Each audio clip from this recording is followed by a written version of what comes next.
Hey everyone, welcome to the preview for Sekiro, Shadows Die Twice. I was privileged enough to go and play it for a couple of hours, and we got some exclusive capture for you guys, and we're here to talk about it. I'm Lawrence, and I'm joined by Alana and Patrick, who is a From Software fan. So I'm actually very excited to get to see this gameplay. Yeah, well, let's run down our resumes right now. Lana, what is your experience with From Software titles? I've played literally every From Software game, I think. All right, Patrick, you're a pretty big From Soft fan, right? Yes, but starting with Dark Souls. Okay, cool.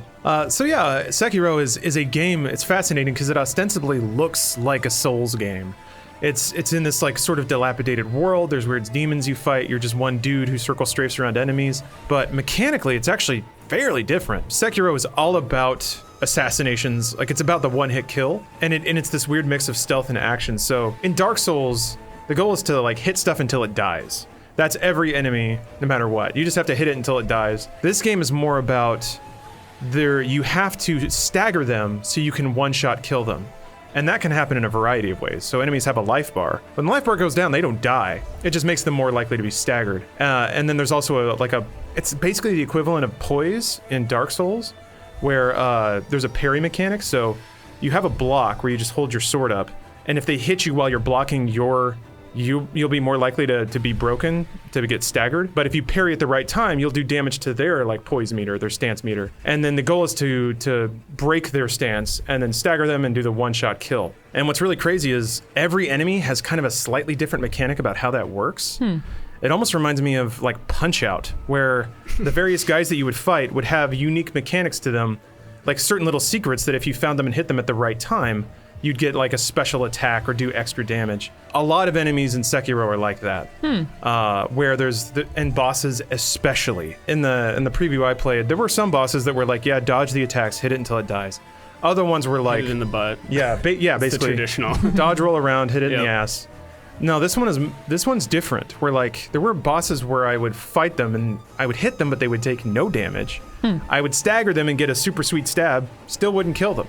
So then I had to figure out like some environmental things of like, okay, when I stagger them, it makes them roll this way or move this way, and then you have to kind of think laterally around the combat. Is that annoying? It wasn't annoying to me because the environments did a pretty good job of like cluing you into what to do. One thing I really wanted to ask about this, because they highlighted it so much at E3, is the grappling hook. Yeah. How much does that change the way the game plays? It depends how you want to play, but a lot. For me at least. It's basically like a Spider-Man zip line. You can use it to escape. There's a lot of mechanics in the game that do a really good job of making you feel like a very brittle but very badass ninja man. That's kind of how you can get around enemies or even just survey them. In a very Souls sort of way, there will be these plazas with like 5 or 6 enemies just sort of meandering around. They all have like Hitman style stealth mechanics, so they'll start to notice you, then they'll notice you, and then they'll run and chase you. So as long as they don't know you're there, you can get a stealth assassination on them.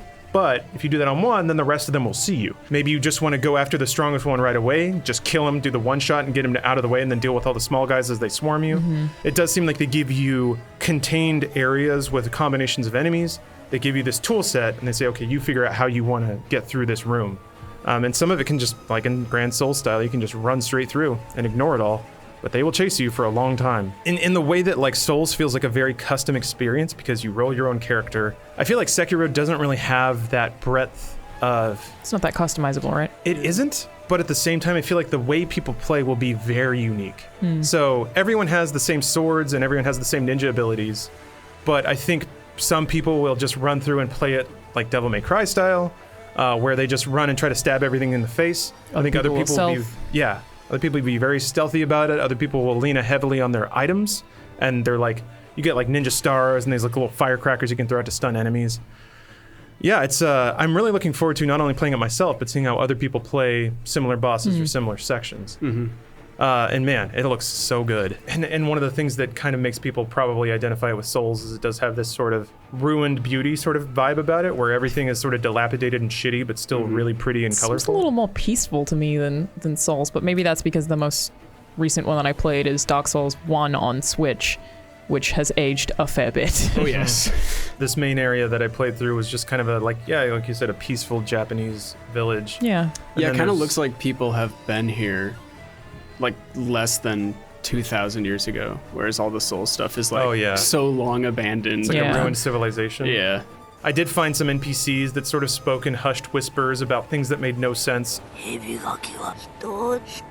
Again, super soulsy. Yeah. Yeah, so it's got all that, but I do find the gameplay flow, even though at a glance it does look very similar to Souls, actually It has a actually whole lot more doesn't thought into to it. Yeah, me. not really. Okay, good. Yeah, gameplay wise, it doesn't look that similar. I think if you can make it look like that, like if you square off against an enemy and you're just like dodging left and right and parrying and stuff, it looks a little more soulsy, but once you get into more of the stealth mechanics and especially the mobility mechanics, then it starts to really have its own character. Yeah. Which is what I'm excited about. There's sound mechanics, so if you're sneaking around and fall on a giant pile of sticks, it just wakes everybody up, and then it just completely changes the tone of the area you're going through. Oh yeah, there's one more combat mechanic. So you'll see that sometimes during combat, this like red kanji will flash over Yeah, your I've been head. noticing that. If you hit circle when that happens, you'll step on their weapon and then like hit them, which will either it can either kill them instantly or disarm them or do a lot of like stance damage. The interesting thing about that is, so block is L1 and then dodge is circle, which is also the thing you do to like step on weapons. So you cannot mash buttons, which is interesting. Sometimes you can get away with like mashing dodge roll in Souls. In fact, that's basically how you play. But this game is much more like keep your hands off the buttons, really watch the animations as they're telegraphing attacks, and try to learn the timing of everything. Because in Grand Souls fashion, they will also with you. So there will be a boss that will just do a big overhead swing, and then he'll do one where he's like, huh, and then he hits you just to hitch it up, to just really dick with you. To me, that's one of the more fun parts about the Souls games, and what I expect out of this game is that weird unspoken dialogue that happens between developer and player. They make these challenges for you to play, and then in that way they can play with you, they can establish expectations and then play with them later, which is pretty neat. To me, what I find so invigorating about the Souls series and now Sekiro is the environmental design, the monster design, and then just the raw gameplay of it. And this game has it all, just different flavors of it, which is really cool. What does the lore/narrative seem like? Like, is it going to be as hands-off as Dark Souls? Man, that's a good question. I wish I knew. Hard to say. I think it's as hands-off. I certainly didn't see many cutscenes. I have been seeing item descriptions, but That's it, right, though? Yeah, in Souls stuff, the story was told through the placement of items, and then the flavor text on those items, and then the barest whispers that you get from like half-dead people who are slumped against walls. Oh yeah, if you want to talk about story, there's also times where you can just like overhear what people are saying. So there will be NPCs, you get this little eavesdrop.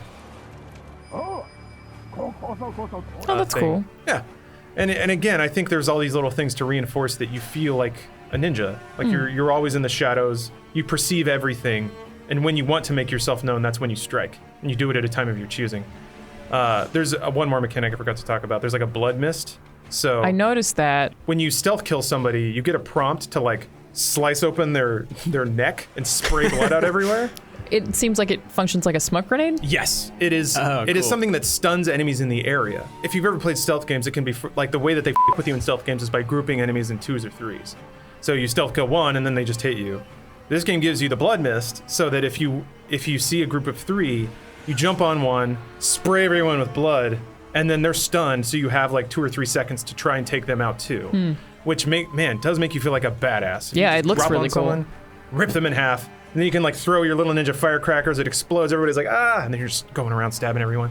Kind of like Souls as well. This game can make you feel like, it can go from you feeling like an #1 badass to just dead in no time flat. Yeah, the combat looks really cool, actually. I'm very excited to get a feel for it myself. It definitely looks more fluid than Dark Souls, maybe a little closer to Bloodborne in terms of pacing. Like, it's faster, Yeah. right?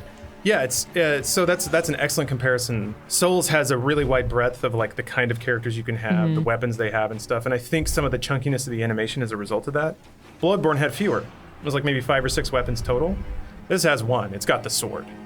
So I think because of that, they can really control the flow of combat and the way the animations interact a lot better.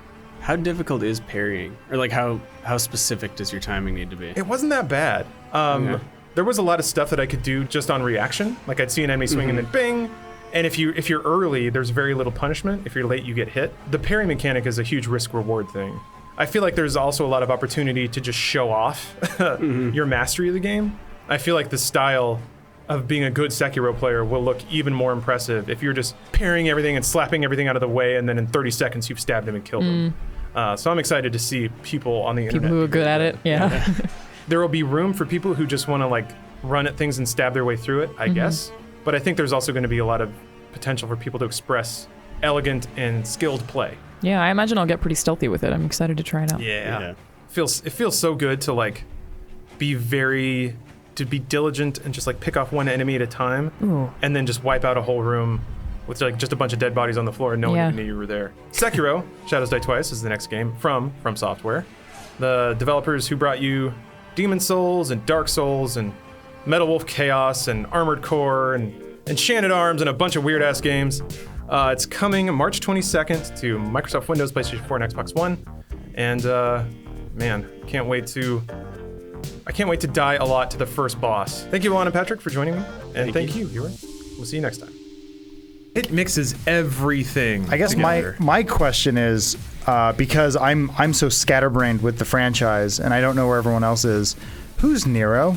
He is a new character and accordingly has some different combat mechanics than Dante or V, who is also a new character for 5. He was a new edgy boy that was the protagonist in 4.